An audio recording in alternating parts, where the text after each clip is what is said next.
नमस्कार मंडळी. ठरलं तर मग चाचा म्हणजे 12 ऑगस्टचा फ्रेश असा रिव्ह्यू तुम्ही माझ्या आवाजामध्ये ऐकत आहात.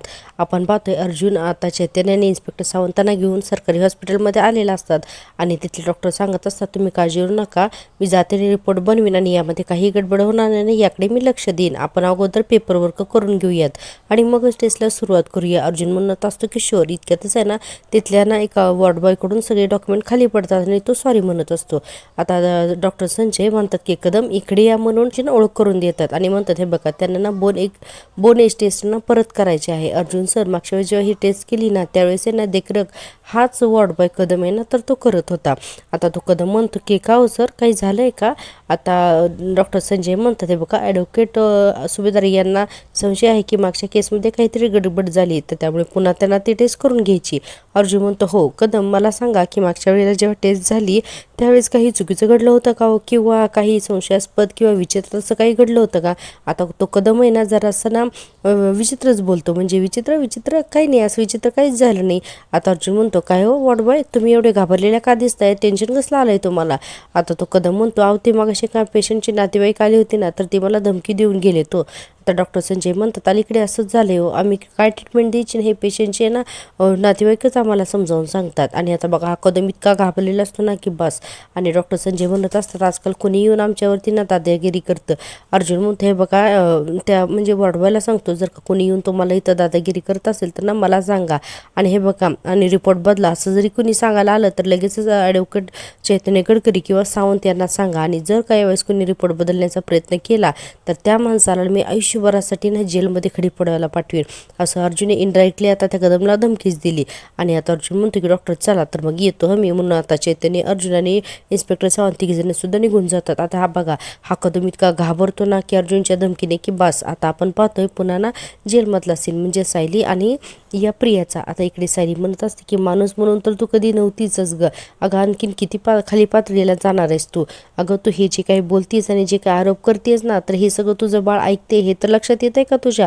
प्रिया म्हणते, तुला उगाचच माझ्या बाळाची काळजी करायची काही गरज नाही. हा सायली म्हणते, असं कसं, कोणीतरी त्याची काळजी घ्यायला हवीच ना, कारण तू तर त्याची काळजी घेताना काही दिसत नाही आहेस. मला ना मनाला येईल ते बरळत असतेस, माझ्यावर नको नको ते आरोप करत असतेस. पण एक गोष्ट ना नीट लक्षात ठेवा प्रिया, तू ना कोर्ट आहेस ना न्यायाधीश आहेस, असं सायली ना प्रियाला चांगलं सुनावते. आता बघा पुढे सायली म्हणते, आता ना माझ्या बाबतीत वाटेल ते निकाल लावू नये ना, पार होऊ नकोस, तुला अगोदरच सांगते, आणि माझं तोंडही उघडायला लावू नकोस. नाही, तुझ्या पापांचा पाडा जर का मी तुझ्या मैत्रिणींच्या समोर वाचला ना तर तुझं तोंडही त्या बघणार नाहीत, हे लक्षात ठेव. आता असं सायलीने धमकी दिल्यानंतर प्रिया चांगलीच घाबरते आणि म्हणते, झालं ना, चल जा जा त्या मुलाला भरव आणि जे काही काळजी करायचे ना ते नाटक कर, त्याला भरव, चल निघितून, असंही प्रिया सायलीला म्हणते. आता ती सायली जाते आणि त्या बाळाला ना जेवायला घालते. आता बघा तितक्यातच एक आहे ना एक वयस्कर ज्या बाई आहेत ना त्या उठतात आणि म्हणतात, नाही प्रिया, सायली नाटक करत असेल असं आम्हाला वाटत नाही. मग अशी एक लहान मुलगी ना सायलीला भेटायला आली होती आणि ती ना आईच्या मायेने तिच्याशी बोलत होती, भेटत होती. मला तर असं वाटलंच नाही की ती सायलीची मुलगी नाही आहे असं, कारण काय ना की इतकं प्रेम फक्त आई आणि मुलीमध्येच असू शकतं ना. आता प्रिया त्या वयस्कर बाईला म्हणते, देवाने तोंड दिलंय म्हणून काय बोलायलाच हवं असं काही नाही आहे, ताट वाढलंय ना तुझं, जा गप जाऊन गिळ जा, चल निघितून. म्हणून ना प्रिया कोणाला काहीही बोलत असते हा, आणि म्हणते की तुझ्याकडं आहे ना मी नंतर बघते. आता आई कॉन्स्टेबल आशा म्हणते प्रियाला, चल जा तुझ्या जागेवर जाऊन जेवण कर म्हणून. आणि इतक्यातच प्रिया जेव्हा अशा सीमा कॉन्स्टेबलकडे बघते तर तेव्हा ती इशारा करते. आता बघा तिला ना फोन आलेला असतो, म्हणून ही सीमा या प्रियाला ना जरा साईडला घेऊन जाते. आता बघा ही सीमा ना स्वतःचा फोन प्रियाला देते आणि आता ही प्रिया आता त्या सचिन आणि राकेशला फोन करत असते. आपण पाहतोय फोन घेतल्यानंतर दाराच्या आड येते आणि म्हणत असते की काय, अरे पण तो अर्जुन ऑफिसला नाही गेला, मग कुठे गेलाय? इकडे सचिन म्हणतो की काहीच माहीत नाही आहे. राकेशने ऑफिसमध्ये विचारल्यानंतर कळलं की तो ऑफिसमध्ये नाहीच आहे आणि आज येणार सुद्धा नाही आहे म्हणून. सचिन म्हणतो, म्हणजे तो नक्कीच कुठल्या तरी ना महत्त्वाच्या कामासाठी ना खूप डेंजरस आहे. प्रिया म्हणते, एवढी अक्कल आहे मला, कळलं ना. अरे पण तुम्ही अर्जुनचा पाठला का नाही केला, तुम्ही बाहेर काय करतायत? राकेश म्हणतो, आता आम्ही ते करणारच आहोत. प्रिया म्हणते, तुमचे म्हणजे कसं आहे ना की नेहमी वराती मागून ना घोडं असतंय. प्रिया म्हणते, अर्जुनचा ना पाठलाग करायला हवं आणि अर्जुन तो कुठे गेला हे तर तुम्हाला माहिती असायला हवं ना, तेव्हा तुम्ही त्याचा पाठलाग कराल आणि तुम्हाला ना कळत नाही की तो अख्खी बाजी उलटून लावेल. सचिन म्हणतो, रिलॅक्स प्रिया, आम्ही पनवेल भर माणसं पाठवतोय, तो कुठे आहे ना ते आम्हाला लवकरच कळेल.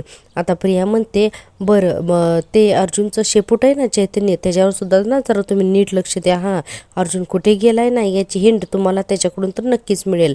आणि हो, माहिती मिळाल्यानंतर त्या इन्स्पेक्टर सावंतवरती लक्ष ठेवा. हां, कळलं का? तर सचिन म्हणतो हो. इतक्यातच बघा राकेशचा फोन वाजतो आणि आता राकेशला एक फोन येतो. आता राकेश फोन घेतो आणि म्हणतो बोल रे. तर राकेशला एक माहिती समजते. राकेश फोनवर बोलतो काय ठीक आहे आम्ही पोचतो. आणि म्हणतो सचिनला की अर्जुनची गाडी आणि ते चैतन्यची बाईक एका माणसाला ना माझ्या सरकारी हॉस्पिटलच्या समोर दिसली आणि तिथे पोलिसांची गाडीसुद्धा आहे. आता प्रिया म्हणते अर्जुन त्या सरकारी हॉस्पिटलमध्ये काय करतोय? अरे बोनेज टेस्टबद्दल त्याला काही संशय तर आला नाही ना? सचिन म्हणतो अर्जुन आणि पोलीस सरकारी हॉस्पिटलमध्ये जाण्याचं दुसरं कारण काय असणार आहे? आता आपण पाहतोय की इतक्यातच सायली त्या बाळाला घेते आणि आता निघालेली असते. आता सायली आता ही प्रिया म्हणते ऐक, अर्जुन जर का ती बोनेज टेस्ट करणार असेल ना तर त्यांना सगळ्यांना थांबव, जा पटकन. सचिन म्हणतो हो आम्ही लगेच निघतो. आता राकेश म्हणतो माझा तो माणूस तिथेच उभा आहे, मी त्याला सांगतो ना, म्हणजे आपण ते पोहोचेपर्यंत तिथे ना वेळ नको जायला. प्रिया म्हणते नशीब राकेश कधीतरी अक्कल वापरली, जा लवकर जा आणि त्या अर्जुनवरती लक्ष ठेव, कळलं? म्हणून फोन ठेवून टाकते. आता सचिन आणि राकेश सुद्धा तिथून निघून जातात. आपण पाहतोय प्रिया फोन ठेवते, इतक्यातच आहे ना सायली त्या बाळाला घेऊन येते आणि तिच्या पाठीमागे आशा कॉन्स्टेबल असते. आता सायली तिला बघते आणि आता तिथून जाते. आता प्रियाला वाटतं की अरे सायलीने माझं बोलणं ऐकलं तर नसेल ना म्हणून, आणि ही लगेचच बघा प्रियाना घाबरते आणि म्हणते सीमा कॉन्स्टेबलला की अरे सायलीने मी फोनवर बोलताना ऐकलं तर नसेल ना? सीमा कॉन्स्टेबल म्हणते अगं नाही ऐकलं. मग आता प्रिया तिला तिचा फोन देते आणि म्हणते उगाच रिस्क नको आणि ऐक श्वेताला मेसेज कर आणि तिला म्हणावं की अर्जुनवरती लक्ष ठेव आणि तो कुठे कुठे जातोय असं त्या सीमा कॉन्स्टेबलला पाठवून देते प्रिया. आता आपण पाहतोय पुन्हा इकडे हॉस्पिटलमधला सीन. आता सरकारी हॉस्पिटल डॉक्टर संजय म्हणत असतात की तुम्ही सगळेजण इथंच थांबा, मी आलोच म्हणून. आता इन्स्पेक्टर सावंत म्हणतात कॉन्स्टेबल ते सोनल आणि लेडी कॉन्स्टेबल आतच आहेत ना? तर ते म्हणतात की हो. सावंत एका कॉन्स्टेबलला सांगतात की तुम्ही या रूमच्या बाहेरच थांबा आणि तुम्ही इथून हलायचं नाही आणि दुसरं आतमध्ये कोणालाही सोडायचं नाही. म्हणजे ज्या रूममध्ये एक लेडीज कॉन्स्टेबल आणि सोनल आहे ना तिथे एका गार्डला आता पाठवून देतात. अर्जुन म्हणतो इन्स्पेक्टर सावंत मी तुम्हाला हे रिक्वेस्ट करेन की टेस्ट होईपर्यंत ना तुम्ही सुद्धा इथं प्लीज थांबा. आणि हे सगळं तो कदम जो वॉर्ड बॉय आहे ना तो पाहतो. आता अर्जुन म्हणतो चैतन्य तू सुद्धा इथंच थांब, मला कोणतीही रिस्क आता ना घ्यायची नाही आहे, रिपोर्ट घेऊन मगच तू निघ बाहेर. हां, आता चैतन्य म्हणतो हो ठीक आहे. अर्जुन म्हणतो मी निघतो आता. आता चैतन्य म्हणतो तू निघ आणि आता पटकन रात्री ये, कारण उद्या सकाळी ना 11 वाजताची आपल्याला हिअरिंग आहे. आता अर्जुन म्हणतो हो. आता इन्स्पेक्टर सावंत म्हणतात हे बघा वडगावचे ना जे काही इन्स्पेक्टर आहेत ना तर त्यांच्यासोबत आहे ना माझं बोलणं झालेलं आहे आणि त्यांना एक FIR सापडलेली आहे सोनलची. तर आता मी तुम्हाला त्या इन्स्पेक्टरचा नंबर फॉरवर्ड करतो, तुम्ही त्यांच्याशी एकदा कोऑर्डिनेट करून घ्या. अर्जुन म्हणतो ओके तर थँक्यू सो मच. आणि म्हणतो की इन्स्पेक्टर सावंत खरं तर आहे ना तुमची मला खूपच मदत झाली आतापर्यंत. आता इन्स्पेक्टर सावंत म्हणतात अर्जुन सर अहो माझं हे कामच आहे आणि मलाही माहिती की सायली मॅम ही निर्दोष माणसाला शिक्षा होऊ नये हे तर माझं कामच आहे ना. आता अर्जुन म्हणतो ठीक आहे तर मग मी येतो. हां, आणि आता हे सगळं बोलणं जे आहे तर आता तो त्याला सचिनचा फोन यायला लागलेला असतो त्याच्या मोबाईलवरती. आता तो वडबा आधीच तर घाबरलेला असतो, त्यातून सचिनचा फोन. मग तो विचार करतो की आता जर का मी सचिन साहेबांचा फोन घेतला आणि मी पकडलो तर वकील साहेब तर मला नक्की जेलमध्ये पाठवतीलच, शिवाय माझी नोकरी पण जाईल आणि माझी नोकरी गेली आणि तर माझी इज्जतसुद्धा जाईल असं म्हणून आता तो जो वॉर्डबॉय कदम आहे ना तर तो फोन कट करून टाकतो. तो काही सचिनचा फोन घेतच नाही आहे. आता आपण पाहतोय पुन्हा पुढचा सीन. आता पुढच्या सीनमध्ये आपण पाहतोय सरकारी हॉस्पिटलच्या बाहेर उभा असलेल्या राखीच्या माणसाला राकेश सांगत असतो की ऐक अर्जुन आणि चैतन्य गेले नाही की आम्हाला लगेचच सांगा. आणि सचिन म्हणतो की एक गोष्ट नीट थांब. हां, म्हणजे काय ना की अर्जुन बाहेर आला की तुला लगेच कळेल म्हणून. आता तो माणूस म्हणतो की हो साहेब चालेल म्हणून. आता बघा काय होतं ना की हा माणूस आहे ना सचिन आणि राकेशशी बोलत असतो, इतक्यातच एक 2 व्हीलरवाला येतो आणि या सचिन आणि या राकेशच्या माणसाला ना थोडीशी धडक देतो. आता तो राकेशचा माणूस खाली पडतो आणि आता तो उठणार, तिथे गर्दी जमते आणि मग तो माणूस पुन्हा उठून म्हणजे व्यवस्थित उभा राहतो की अर्जुनवरती लक्ष ठेवण्यासाठी की तो अर्जुन कधी येतो आणि त्याची गाडी तिथून कधी आलती. तर हे सगळं पाहण्याच्या आतच अर्जुन तिथे येतो आणि आता त्याच्या गाडीमध्ये बसून तिथून निघून जातो आणि अर्जुनची आणि त्या माणसाची चुकामुक होते. प्रेक्षकांनो आज आहे ना अर्जुन आहे ना पनवेलला जातो आणि तिथे वडगावला जातो आणि आता तिथली सगळी माहिती आणि पुरावे घेऊन सुद्धा येतो आणि या सगळ्याचा पत्ता सचिन, राकेश आणि प्रियाला अजिबात लागत नाही. शेवटपर्यंत ना अगदी हे गुपितच राहतं की अर्जुन आज कुठे गेला होता आणि त्याने काय केलं होते. आणि हो प्रेक्षकांनो तुम्हाला जर का मी दिलेला रिव्ह्यू आवडत असेल ना तर प्लीज माझ्या चॅनलला सबस्क्राईब करा. चॅनल मॉनिटाईज होण्यासाठी तुमच्या सपोर्टची खूप गरज आहे, त्यामुळे प्लीज चॅनलला सबस्क्राईब करा आणि व्हिडिओला लाईक करा. आपण आता पुढे पाहतोय आता हा सचिन आणि राकेश येतात ना त्या माणसाकडे म्हणजे सरकारी हॉस्पिटलच्या बाहेर आणि आता त्याला विचारायला लागतात की काय अर्जुन कुठे गेला हे तुला अजिबातच माहिती नाही. आणि आता बघा त्याच्या अंगावरती नाही दोघं जण खूप ओरडतात.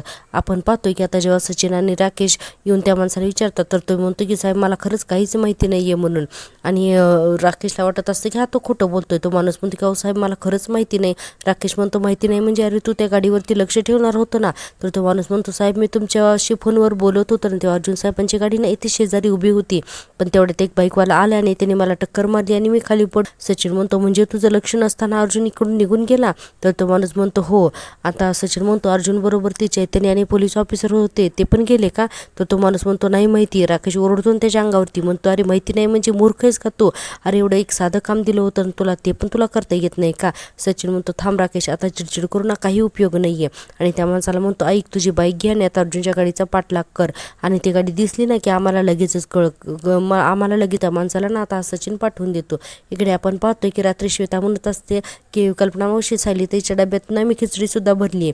कल्पनाताई म्हणतात सायलीला डबा देता येईल का नाही माहिती नाही पण भेटायची परमिशन मिळाली तरी खूप झालं ना. श्वेता म्हणते पण अर्जुन सरांनी सायलीताईंना डबा देण्याची परमिशन तर घेतली असेल ना. प्रतिमा त्या म्हणतात काही नाही ग माहिती तिथे गेल्यावरच कळेल. श्वेता म्हणते अर्जुन सर पण येणार असतील तुमच्यासोबत. कल्पनाताई म्हणतात की नाही ग अर्जुन आज वेळच नाही आहे अश्विन येतोय. आता ही श्वेता म्हणते नाही अर्जुन सरांना खूप ऑफिसमध्ये काम असेल ना. तर कल्पनाताई म्हणतात नाही ग तो ऑफिसमध्ये नाही गेला आज कुठेतरी पनवेलच्या बाहेर जातो असं म्हणून सांगून गेला आणि उशीर होईल असंही म्हणाला होता. आता बघा इतक्यातच आहे ना तिथे अश्विन येतो आणि अश्विन म्हणतो की मम्मा माझं चैतन्यशी बोलणं झाले आपल्याला सायली बहिणीला भेटण्याची परमिशन सुद्धा मिळाली आहे. आता लगेच या दोघींना सुद्धा आनंद होतो. कल्पनाताई म्हणतात अरे वाद चला. अश्विन म्हणतो डबा तयार असेल तर आपण निघू शकतो. इतक्यातच श्वेता अश्विनकडे डबा देते आणि कल्पनाताई म्हणतात हे घे श्वेता आणि म्हणते श्वेता हा नीट जेवला ना ग. श्वेता म्हणते हो जेवला ना. अस्मिता म्हणते फार नाही ना रडला. तर श्वेता म्हणते नाही नाही फार नाही रडला तो खेळतच होता आणि छान खेळत होता. इतक्यातच आहे ना श्वेताच्या मोबाईलवरती ना आता या सचिनचा फोन यायला लागतो. आता बघा सचिनचा फोन येतो असतो आणि समोर अस्मिता आणि आता अस्मिता उभी असते ना ते बाळाला घेऊन. आता श्वेताला काही फोन उचलता येत नाही. अस्मिता म्हणते अगं श्वेता फोन उचल ना अगं कॉल येतोय ना तुला. आता बघा अस्मिता म्हणते अगं विचार कसला करते श्वेता उचल ना कॉल म्हणून. तर श्वेता म्हणते अहो ते गोलू आहे ना समोर आणि लहान मुलांच्या आजूबाजूला फोन वापरायचा नाही असं म्हणतात ना आणि म्हणून मी नाही फोन उचलत आहे. आता बघा अस्मिता म्हणते हो गो श्वेता अगं या वेव्समुळे ना मुलांना खूप त्रास होतो ना आणि कधी कधी ना माझे हे सगळं लक्षातच राहत नाही ग. पण तू लक्षात ठेवलंस हां खरंच तू किती काळजी घेतेस ग स्मितची असे अस्मिता म्हणत असते. आणि पुढे अस्मिता म्हणते त्यामुळेच आहे ना मला कामावरती गेल्यावरती ना अजिबात टेन्शनच राहत नाही ग. खूप बरं वाटतं थँक्यू सो मच हा श्वेता असं म्हणल्यानंतर आता बघा पुढे आपण पाहतो की श्वेताला तर फोन घ्यायचा असतो आणि समोर अस्मिता असते. आपण पाहतोय आता पुन्हा हॉस्पिटलमधला सीन म्हणजे सरकारी हॉस्पिटलमध्ये आतमध्ये सोनोची टेस्ट होत असते आणि बाहेर एक कॉन्स्टेबल इन्स्पेक्टर सावंत आणि चैतन्य आता हे तिघीजण सुद्धा बसलेले असतात आणि अगदी नीट पहारा देत असतात. आता डॉक्टर येत असतात जात असतात पण अजून काही टेस्ट पूर्ण झालेली नसते. इकडे आपण पाहतोय रात्र झालेली असते आणि रात्री सुद्धा ना सरकारी हॉस्पिटलच्या बाहेरच्या आता राकेश आणि सचिन उभा असतात आणि म्हणतात की अरे आतमध्ये कोरोना सुद्धा ना पोलीस झडती घेतल्याशिवाय ना पाठवतच नाही तर मग आपण कसं झालं. सचिन म्हणतो अरे तोच तर प्रॉब्लेम झालाय ना आणि तो जो वॉर्ड बॉय आहे ना कदम तो आपल्याला इझिली हॉस्पिटलमध्ये जाऊन घेऊ शकतो पण तो तर माझे कॉल्सच घेत नाही. मला काय करावं ना ते कळतच नाही. आज प्रेक्षकांना अर्जुनने ना चहूबाजूनी या राकेश आणि सचिनची कोंडीच केली. सचिन म्हणतो आता तर आहे ना त्या कदमचा फोन स्विच ऑफच येतोय आणि आतमध्ये ना चैतन्य ते कॉन्स्टेबल आणि सावंत हे तिघजणांना अगदी कडक पहारा देत असतात एकमेकांशी बोलत असतात म्हणजे डॉक्टरांशी सुद्धा बोलत असतात आणि किती वेळ लागेल काही सगळं जणांना अगदी बारीक लक्ष ठेवून आहे ना चैतन्य पाहत असतो. इतक्यातच आहे ना आता राकेश आणि आता या सचिनचा माणूस येतो आणि म्हणतो काय रे सापडला का अर्जुन. तर तो माणूस म्हणतो की नाही साहेब अहो मी गाडी घेऊन गेटच्या दोन्ही बाजूंनी पाहिलं पण तो अर्जुन सुभेदार नेमका कुठे गेलाय ना ते काय आम्हाला कळालंच नाही. आणि प्रेक्षकांना तुम्ही प्रोमो बघितलात ना आता लवकरच सायलीचा ना आता तिला बेलसुद्धा मिळणार आहे. राकेश म्हणतो हेच तर अरे तू का त्याच्यावर नीट लक्ष ठेवलं असतंच ना गाडी घेऊन जाऊन तर ना अर्जुन आज सापडला असता. सचिन म्हणतो राकेश जाऊ दे जे झालं ते झालं. आणि त्या माणसाला म्हणतात हे बघ तू आता हॉस्पिटलमध्ये जा पोलीस तुझी झडती घेतील तर घेऊ दे. आतमध्ये ना एक भरत कदम नावाचा माझा वॉर्ड बॉय आहे तो आपलाच माणूस आहे. हे बघ हा त्याचा फोटो आणि याला भेट आणि हा भेटला की मला लगेचच कॉल कर हां जा आता. म्हणून सरकारी हॉस्पिटलमध्ये आता सचिनने त्याचा माणूस पाठवलेला आहे. आता आपण पुन्हा सीन पाहतोय तो म्हणजे जेलमधला. इकडे जेलमध्ये ना आता ही प्रिया जी आहे ना तर ती फेऱ्या मारत असते आणि सायली ना काळजीमध्ये असते की लवकरात लवकर अर्जुनला पुरावे सापडावेत म्हणून. आणि ही प्रिया म्हणत असते की ए ताई आला का कोणाचा काही फोन मेसेज. तर ती सांगत असते की नाही आलेला कोणाचा सुद्धा. आणि प्रिया ना आता चिडचिड करत असते आणि इकडे सायली हात जोडून म्हणत असते की दिव्याई यांना सोनलचे आई वडील सापडण्यात आहे ना यश दे दिव्याई, मला इथून लवकरात लवकर आणि इतर सगळ्या मुलींना ना शोधता येईल आणि तोपर्यंत त्या मुलींना ना सुखरूप ठेव ग दिव्याई, असं सायली हात जोडून प्रार्थना करते. आता हे प्रिया ना तिच्या सेलमधून हे सीन बघते बरं का, आणि लगेचच प्रियाला लागते भीती वाटायला की आता ही सायली हात काय जोडते प्रार्थना करते. म्हणजे प्रिया म्हणते अरे सायली अगदी डोळे मिटून प्रार्थना करते, म्हणजे हिने आणि अर्जुनने नक्कीच काहीतरी प्लॅन केलेला दिसतोय, अरे म्हणूनच तर अर्जुन असा गायब झालाय ना, असं ही प्रिया म्हणत असते. आता बघा काय होतं की इतक्यातच आहे ना अशा कॉन्स्टेबल येतात आणि आता या सायलीला म्हणतात की सायली चल तुला ना भेटायला कुणीतरी आलंय म्हणून. सायली म्हणते हो का, कोण आलंय पण मला भेटायला. आता त्या म्हणतात की नाही माहिती मला, चल तुला तिथे गेल्यावरच कळेल म्हणून. आता सायली आणि अशा कॉन्स्टेबल आहेत ना तर आता ते वेटिंग रूममध्ये जातात ना कोण भेटायला आले ना ते बघण्यासाठी. तर आहे ना कल्पनाताई, अश्विन आणि प्रतिमा हे तिघीजण भेटायला आलेले असतात. पण प्रिया म्हणते की अरे अर्जुन आला असेल का सायलीला भेटायला. ए ताई ऐक ना माझं, अगं ताई इकडे ये, हे बघ मला ना तुझा फोन दे पटकन आणि ना जा त्या सायलीला भेटायला कोण आले ना याच्यावरती लक्ष ठेव आणि मला सांग, जा पटकन म्हणून ती जण आता सीमा कॉन्स्टेबलला पाठवून देते. आता बघा आता आपण पाहतोय पुन्हा पुढचा सीन. आता या वडगाव पोलीस स्टेशनमध्ये ना अर्जुन येतो आणि म्हणतो इन्स्पेक्टर खरात. ते म्हणतात यस. तर अर्जुन म्हणतो मी मी ॲडव्होकेट अर्जुन सुभेदार. आता ते म्हणतात हो बसा ना, मला इन्स्पेक्टर सावंतांनी सगळी काही माहिती सांगितली, मी ना तुम्हाला पूर्णपणे कॉपरेट करेन. अर्जुन म्हणतो थँक्यू सो मच, मला ना ती FIR बघायची आहे. आता ते सांगतात की हे बघा खिलारे 2008ची एक तुम्हाला FIR काढून ठेवायला सांगितली होती तर ती घेऊन या म्हणून.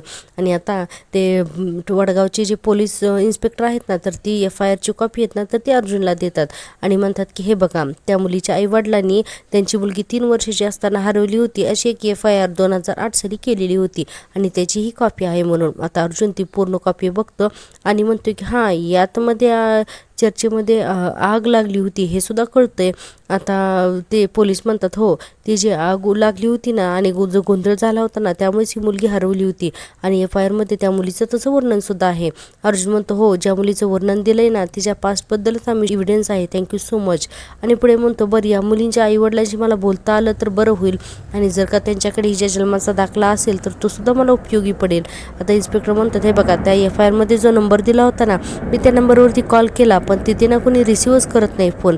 हां पण इथे एक पत्ता आहे, आपण त्यांच्या घरी जाऊन चेक करून घेऊया. अर्जुन म्हणतो चला तर मग सोनलच्या घरी जाऊन पाहूया आणि हिचे आई वडील जर का सापडले तर खूप गोष्टी सोप्या होतील माझ्यासाठी. आता हे इन्स्पेक्टर वडगावचे आणि अर्जुन आता दोघेही सोनलच्या घरी जाणार आहेत. इकडे आपण पाहतोय सायली म्हणते आई तुम्ही आणि अश्विन भाऊजी इथे आणि प्रतिमा त्या पण आलेल्या असतात आणि आता तिघेजण म्हणतात हो आम्ही तुला भेटण्यासाठी आलोय म्हणून. सायली खूप खुश होती या सगळ्यांना बघून. सायली घरच्यांना बघून इमोशनल होते. आता अश्विन म्हणतो चैतन्य इन्स्पेक्टर सावंतांना बोललं त्यामुळे ना तुला भेटण्यासाठी खास परमिशन मिळाली. प्रतिमा त्या म्हणतात आम्ही खास तुझ्यासाठी ना डबा घेऊन आलो होतो पण ना पोलिसांनी डबा आतच नाही आणून दिला. सायली म्हणते काही हरकत नाही गाई, तुम्ही तिघंजण मला भेटायला आलात ना हेच खूप आहे माझ्यासाठी. बरं गौरी कशी आहे. प्रतिमा त्या म्हणतात गौरी एकदम ठीक आहे म्हणून आणि तुझी ना खूप आठवण काढते ग ती. आता कल्पनाताई म्हणतात सायली घरातल्या सगळ्यांनाच तुझी खूप आठवण येते ग, तो नाही आहेस ना तर आम्हाला ना अगदी चैनच पडत नाही आहे. सायली म्हणते कुसुमताई आणि मधुभाऊ कसे आहेत. कल्पनाताई म्हणतात अगं सगळे ठीक आहेत, आता ना तूच लवकर घरी ये. सायली म्हणते आज यांच्या हाताला ना खूप महत्त्वाचा पुरावा लागण्याची शक्यता आहे आई आणि जर का तसं झालं ना तर खरंच मी लवकरात लवकर घरी येईन म्हणून असं सायली सांगत असते आणि म्हणते की फक्त ना त्यांना परत येऊ दे. बरं अश्विन भाऊजी मला एक गोष्ट सांगा की यांचा काही फोन आला होता का. अश्विन म्हणतो नाही ना गं, मी दादाला कॉल ट्राय केला पण त्याचा फोनच लागत नाही आहे. सायली म्हणते की ठीक आहे कदाचित त्यांना नेटवर्क नसेल त्यांना, पण हां नेटवर्क आले ना की लगेच ते फोन करतील आपल्याला म्हणून. आणि सायलीला अपेक्षा असते की अर्जुनला काहीतरी पुरावे मिळावेत म्हणून. आपण पाहतो की आता सीमा कॉन्स्टेबल बघायला येत असते की सायलीला भेटायला कोण आले. तर अशा कॉन्स्टेबल तिला अडवते आणि म्हणते काय सीमा काय काम आहे इकडे. सीमा म्हणते काय नाही चल मग निघ इकडून असं म्हणून आता ती अशा कॉन्स्टेबल सीमाला पाठवून देते. इकडे प्रिया फोन लावते सचिनला आणि म्हणते अर्जुन कुठे काही कळलं का. सचिन म्हणतो अगं काहीच हाताला लागत नाहीये, तो अर्जुन कुठे गेलाय नाही अजून आपल्याला कळलेलंच नाहीये. आणि आता सचिन पण पॅनिक झालाय हा आणि म्हणतो हॉस्पिटलमध्ये ना मला आतमध्ये शिरताच येत नाहीये, वरून आहे ना वरून तो भरत माझे कॉलसुद्धा घेत नाही. प्रिया म्हणते आता हा भरत कोण आहे. सचिन म्हणतो अगं हा भरत म्हणजे तोच वॉर्ड बॉय हॉस्पिटलमधला, त्याला आपण पैसे दिले होते ना काम करायला, त्याच्याशी त्याच्याशी कॉन्टॅक्टच होत नाही आहे. प्रिया म्हणते, ए सचिन हे बघ आकाश पाताळ एक कर, पण आपल्याला कळायला हवं की अर्जुन नेमकं काय करतोय ते कळलं ना, नाहीतर हे सगळे ना आपल्या अंगाशी येईल बघ. आता असं म्हणल्यानंतर सचिन म्हणतो, हो ठीक आहे. इतक्यातच आपण पाहतोय आता ती त्या जेलमध्ये एक जी बाई असते ना, तिचा मुलगा असतो, ती बाई तिच्या मुलाशी नीट वागत नसते. आता ती बाई आणि तिच्या घरचे लोक आलेले असतात त्याच्या बाळाला नेण्यासाठी, आणि ही बाई खूप जोरजोरात रडत असते आणि म्हणत असते की हो घेऊन जा माझ्या बाळाला, माझ्यासमोर आणूच नका तुम्ही. सायली हे सगळं बघते आणि आता अशा कॉन्स्टेबलला म्हणते, ताई हे बाळासाठी आणि आईसाठी हे सगळं किती त्रासदायक आहे हो.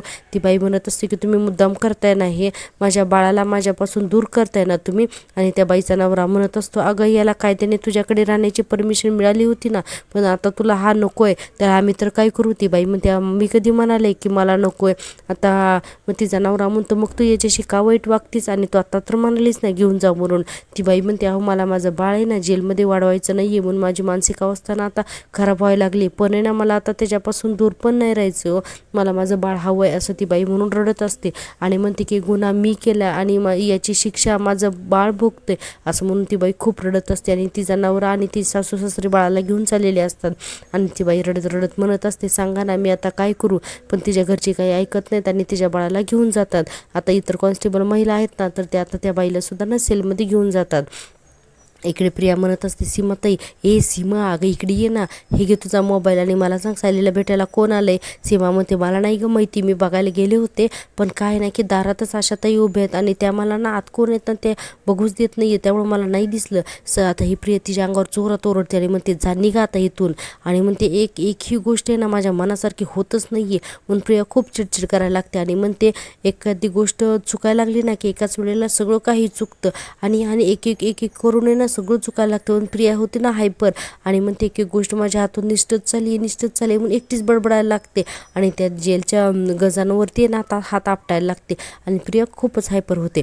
आता आपण पाहतोय पण इकडे सायली सुद्धा टेन्शनमध्ये असते, आणि इकडे प्रिया पण. आता ठरलं तर मग आजचा हा भाग इथे संपतोय. प्रेक्षकांनो, तुम्हाला जर का मी दिलेला रिव्ह्यू आवडत असेल तर प्लीज माझ्या चॅनलला सबस्क्राईब करा आणि हो व्हिडिओला नक्की लाईक करा. आपण पाहतोय की अर्जुन आता त्या सोनलच्या खऱ्या घरी जातो, तर तिथे दरवाजा बंद असतो. अर्जुन म्हणतो, इथे तर बऱ्याच वर्षापासून कुणी राहत नाही असं वाटतंय. आणि एखाद्या शेजारच्या माणसाला म्हणतो, इथे पहिली एक फॅमिली राहत होती, तुम्हाला याबद्दल काय माहिती आहे का. तो माणूस म्हणतो, नाही ते तर की लोक केव्हाच इथून सोडून निघून गेले, म्हणजे बरेच वर्ष झाले. आणि आपण पाहतोय आता कोर्टातला सीन. आता इकडे चैतन्य म्हणत असतो की काका अजून अर्जुन कसं काही आला नाही. तर आता प्रतापराव आणि अश्विन सांगतात की अर्जुन रात्रभर घरीच आलेला नाही आहे. आता चैतन्याला येतं ना टेन्शन, आणि आता जज साहेब म्हणतात की प्रोसेस सुरू करा, आणि शेंडे वकील म्हणतात की आरोपीचे वकील स्वतः ॲडव्होकेट अर्जुन सुभेदार अजून आलेलेच नाही आहेत. आणि आता सचिन आणि राकेश हे वेश बदलून आता कोर्टामध्ये आलेले असतात की ते काय घडतं हे पाहण्यासाठी. आता बघा चैतन्य काय करतो की जज साहेबांकडून आहे ना आता परमिशन मिळवतो की अर्जुन सुभेदार याच केसचे पुरावे शोधण्यासाठी पनवेल बाहेर गेले, तर माझी कोर्टाला विनंती आहे की आम्हाला थोडासा वेळ द्यावा म्हणून. आणि बघा सगळेजण वाट बघतात अर्जुनची, आणि अजून अर्जुन आलेला नसतोय. पण आपण पाहिलेलं आहे की अर्जुन पण आता येतो आणि इतकी मस्त आर्ग्युमेंट करतो. आणि आता फायनली सायलीला ना काहीच भागामध्ये ना आपण पाहतोय की लगेचच बेलसुद्धा मिळून सायली घरी येणार आहे, आणि प्रिया, सचिन आणि या महिपत नागराचा जो काही प्लॅन आहे ना तो सबशील फेल होणार आहे. तर अशाच छान छान रिव्ह्यूसाठी ना पाहत राहा माझ्यावरती सीरियल, आणि हो माझ्या चॅनलला नक्की सबस्क्राईब आणि लाईक करा. व्हिडिओ उद्याच्या भागात. तोपर्यंत टेक केअर, बाय बाय.